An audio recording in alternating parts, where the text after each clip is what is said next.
Why do so many entrepreneurs fail? Like, think about it. If there are 10 entrepreneurs and business owners in a room, statistically speaking, only three of them are going to make it. Why is that? And how can you ensure that you're not going to be one of the entrepreneurs that fail? Because if you're watching this video, I damn sure hope that it's not you.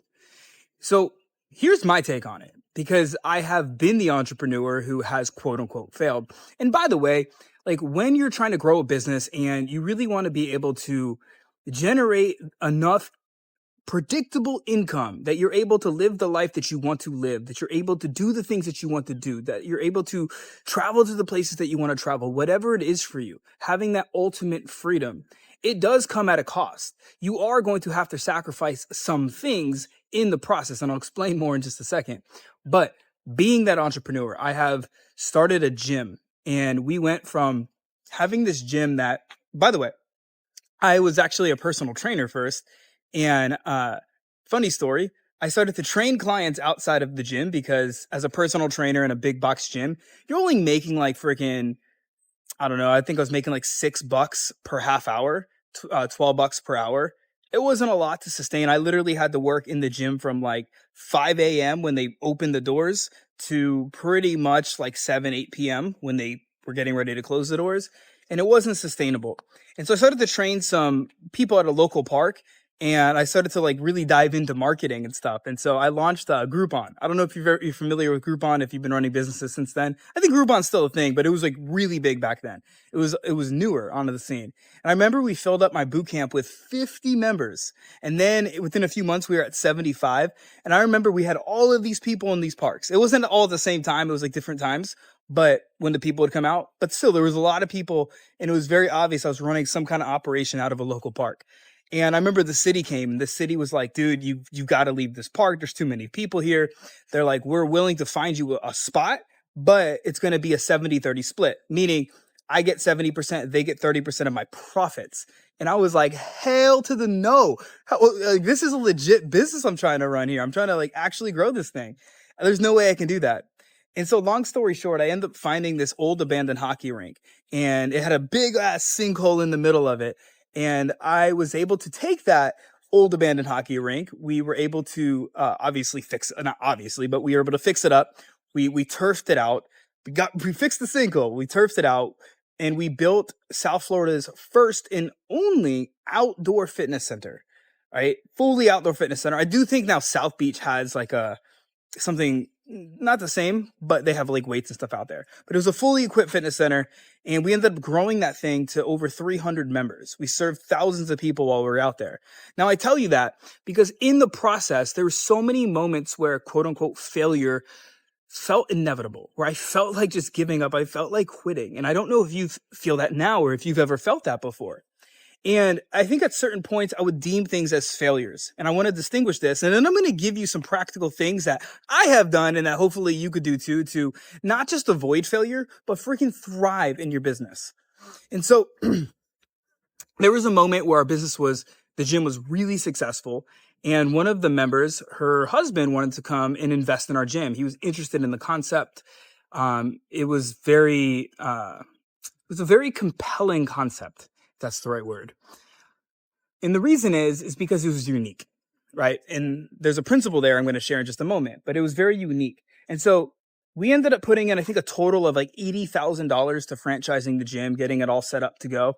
And I remember I was so stoked. I was like, dude, we're going to have this freaking gym, this concept all over the nation. We were looking at going up the coastlines, like California, Mexico, like all of these different areas. And it was awesome. We were like, we're going to do this. And lo and behold, a few months in, I would say about like maybe more like 6 months in, I realized really quickly, like this was not going to work. The concept, we didn't really prove it out in any other area than our own area.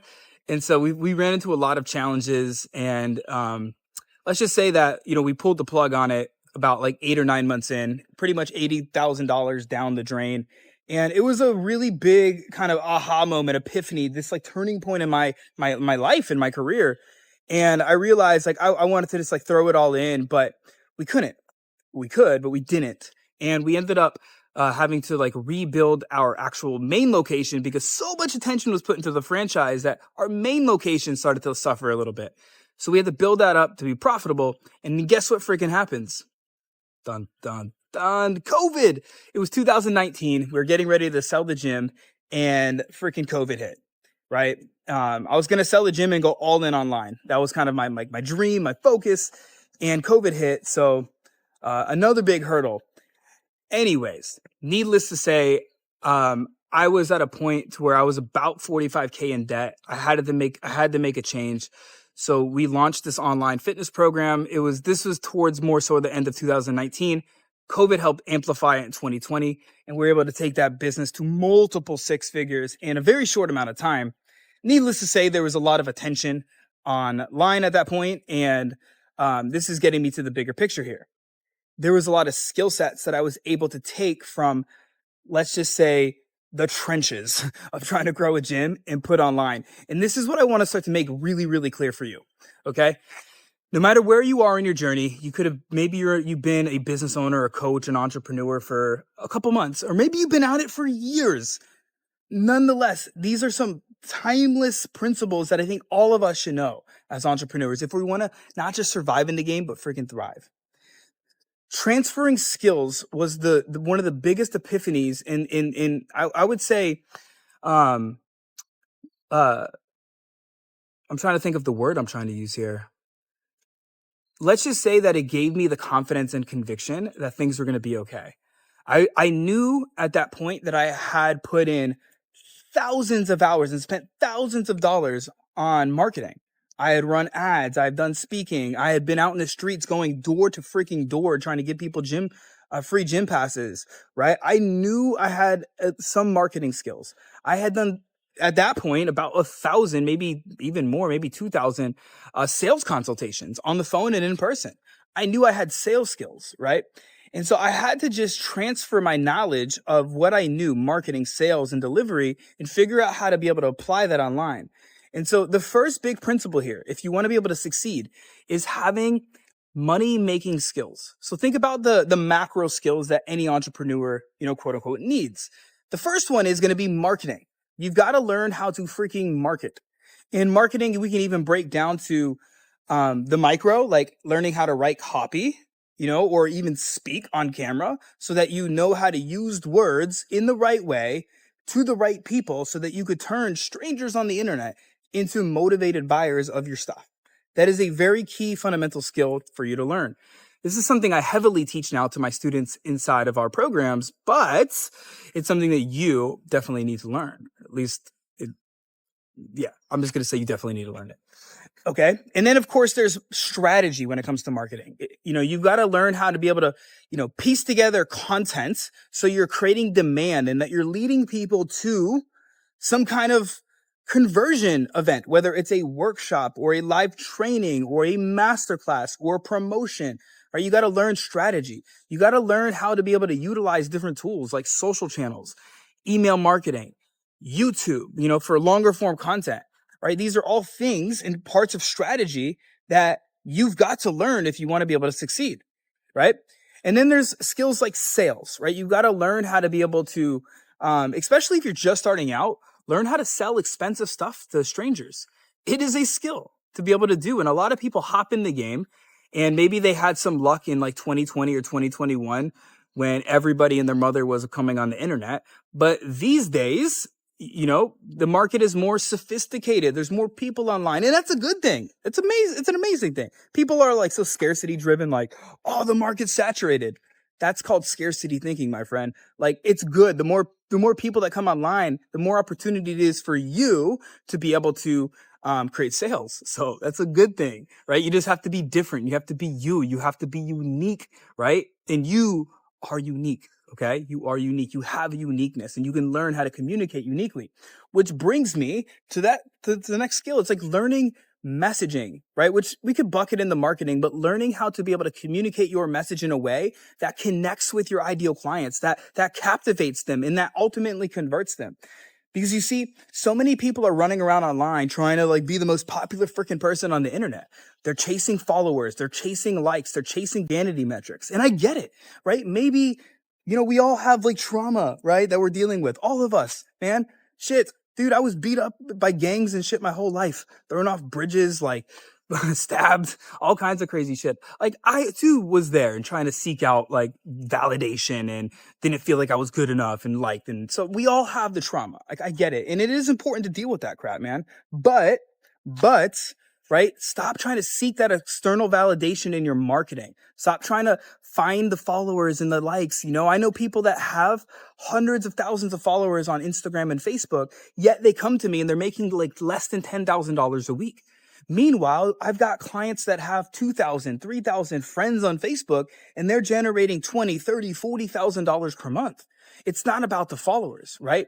And so when you learn how to communicate your message in the right way and then plugging that in the strategy, that is what starts to produce sales for you. So like learning these money-making skills, right? So money-making skills, you got to learn some of them, okay? That we can definitely go into more, like leadership and delegation, learning how to create simple SOPs and how to delegate things to team members, whether it's virtual assistants or editors or assistant coaches, whatever it may be for you. Learning how to focus. I think that's a skill. That is a money-making skill. Learning how to focus and be consistent. All right, we can go over some more and more skills, but I think we touched on some of the most important ones for thriving. Okay, and then there is going to be we covered your message, right? So I would consider your message like a really important, not just skill, but I would say thing that you should put a lot of attention into. I've done videos on our magic messaging framework, or at least parts of it. And this is one of the most fundamental things that when a client comes and works with us, when we help them really dive deep into their messaging and create that narrative, that storyline across their brand and across their marketing, sales, and delivery strategy, this is what takes their business to the next level.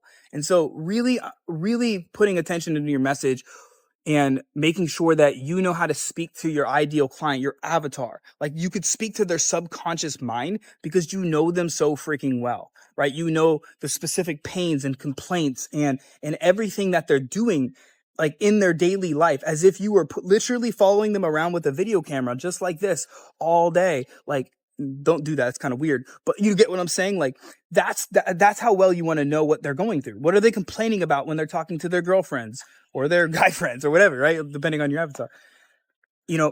How can, like, what is the villain that's showing up in their life, right? Like, what's that villain? Maybe they're stuck in the inconsistency trap or the shiny object syndrome, or they're stuck in the burnout trap. What's that villain that's keeps showing up for them, right? How can you communicate what you do in a unique way, right? Like we have in my fitness business, we had the stubborn fat solution, right? Where we had that was our unique approach to helping people. Right now we have client attraction marketing. We have a whole system around that. You see, how can you communicate what you do in a unique way? So there's the messaging piece, right? And then there's of course like being able to bring people through a journey with you. You have to be able to communicate in a way that like people can come along. So it's like if I was just out there on the internet being like, I'll show you how to get the $30,000 to $50,000 per month. It's like, yeah, okay. But for somebody that's at like 5K a month, that's like, it's possible for sure. But it's like, it becomes almost not believable, even if it's true. So whether you're helping people with weight loss or business or whatever it is, you've got to understand that like we have to give people that short, mid, and long-term journey when we're communicating our message to them. So in my case, it might be like, hey, first we're going to get you clear on your messaging so that you can start to get more inbound leads, right? Or at least getting more of the right engagement. Then we're going to plug in our content ecosystem so that you can, our strategic content ecosystem, so that you can more predictably get inbound leads coming in 2, 3, 4, 5, maybe 10 or 20 every single day, depending on the size of your audience. Then we're going to show you how to use our value first conversion system. This way, you could start to be able to get more predictable sales coming in on a regular basis. So you see how there's a journey in there, how I communicate, so that way it allows people to be able to see the journey, see how the story is going to unfold for them, right? So there's your money-making skills. There is really being able to uniquely communicate your messaging in a way that allows you to say the right words in the right way to the right people. The more the right people want to buy from you. And then the last piece is going to be your mindset. I probably should have put this first because I do think it's the most important. But your mindset, and it's a very general bucketed word, right? But let's unpack this. You know, was it Napoleon Hill? I think this is the framework I'm thinking of in my mind. He says what we believe is shaped by our identity, right? And those beliefs will perpetuate our thinking, what we think on a regular basis. Those thoughts will then create an emotion, a feeling in our nervous systems, right? And that's going to cause an action. We're going to want to take an action or maybe lack of action. And that's going to produce a result in our life. And what happens is we look at the result and then we get what? Another feeling, right? So if you're like, I am not getting sales, you might be like, I feel bad, right? Or I feel like a failure. You see what I'm saying? And this starts to perpetuate the beliefs. Now we believe business is hard. It's really challenging. And those beliefs now perpetuate more thoughts. And you see how that cycle can continue. And so in order to get to the root cause, in order to shift everything for yourself, you want to be able to start to target the beliefs, right? So many people will go and do meditations and affirmations and they'll be like, I'm a lion. Roar, right? I am a millionaire. And it's like your mind doesn't believe that shit, man. You've got to be able to start to target the actual beliefs. Okay. So if you're like, business is hard, I feel like a failure, blah, blah, blah, whatever the thoughts that come up in our heads, we want to start to look at like, how can we start to actually shift our beliefs for real? Right. So maybe you're like, well, business can be easy with the right strategy. That is a much more empowering belief, right? And it perhaps could be believable. Maybe you could be like, money follows me as I follow my passion, or the better skills I create for myself, the more money and clients that will come. You see what I'm saying? And so we want to start to look at what are these false beliefs that we currently have, and how can we start to polarize those beliefs in a way that allow us to be able to find the truth. Because if you have a limiting belief, it is true for you now, but that doesn't necessarily mean it is a true belief, right? And so finding them, and I want you to start to pay attention to your habitual thinking. I want you to look at your actual results that you are currently having in your life. Because if you have, say, a low bank balance, or if you have a big team, but you're stressed out right now, if you have a lot of followers, but you're not getting sales, I want you to start to pay attention to the actual results that are happening, right? A low bank balance probably means you have some negative, or let's just say false beliefs around money, right? If you are having a hard time creating sales for your business, you probably have some kind of limiting false belief around getting clients, or around, it could be around multiple things, but you get what I'm saying? And so start to pay attention to what are some of those limiting beliefs, and how can you, and write them down, right? And then how can you start to shift them? How can you start to look at the polar opposite of that belief, and really take those like top 1, 2, maybe 3 beliefs that you want to work on, and start to be able to process them and repeat them on a daily basis. Like literally indoctrinate yourself with the actual beliefs that you want. Because when you can start to change the beliefs in your mind, then you start to shift your thinking, the way you think about things, right? And that starts to create a new emotion. So maybe you go from like anxiety, right? And you shifted your beliefs and your thinking. So now maybe you create courage, or empowerment, or maybe acceptance, or something like that, right? And now you start to take different actions, right? Maybe you start to see opportunities around you now, because you've changed your filter. You've changed your lens of the world. You see? And now you start to get different results, my friend. This is how it works. And if you don't believe me, just look that shit up. And I don't really care. I'm just telling you what has been real for me, and what's been true for me, and what I believe to be true. So if you want to not just survive in business, but you want to be able to thrive, if you want to be able to not just be one of the 3 people in the room of 10 that we just said as an example, but if we want to be able to raise the bar so that maybe there's 7 out of 10 in a room that succeed. That's my goal, is to help more of us. And I'm sure that's your goal as well. If you're watching this, is to be one of them. And I'm sure you probably want to help as many people as possible as well. And so money making skills, absolutely very, very freaking important. Learn the marketing, learn the sales, learn the leadership and delegation, learn the micro skills in there, like copywriting on their marketing, getting good at video, and learning how to sell things to strangers, being able to deliver. We didn't talk about that, but like obviously, like be able to deliver what you sell to people in a really impactful way, being able to lead and to delegate, learn how to communicate your message in a way that connects with people, that captivates their attention and that converts them, and then learn how to truly be able to start to shift your own beliefs and to be the creator of your reality, not the person that's the victim. Or you don't want to be the what do they call, the NPC, the non-player character. You want to show up and be the creator. So start to shift your beliefs. I would love to know if this video was helpful for you. This is a bit of a different video. I don't usually riff on this kind of stuff, but I felt really compelled to give this to you today. And so if you found this video helpful, let me know. Let me know what your biggest takeaway was in the comments. And if you found this super helpful, click subscribe so you can get some more videos coming right to your YouTube algorithm. All right, my friend. As always, remember, your message matters. Don't be afraid to speak it. Be seen, be heard, and be impactful.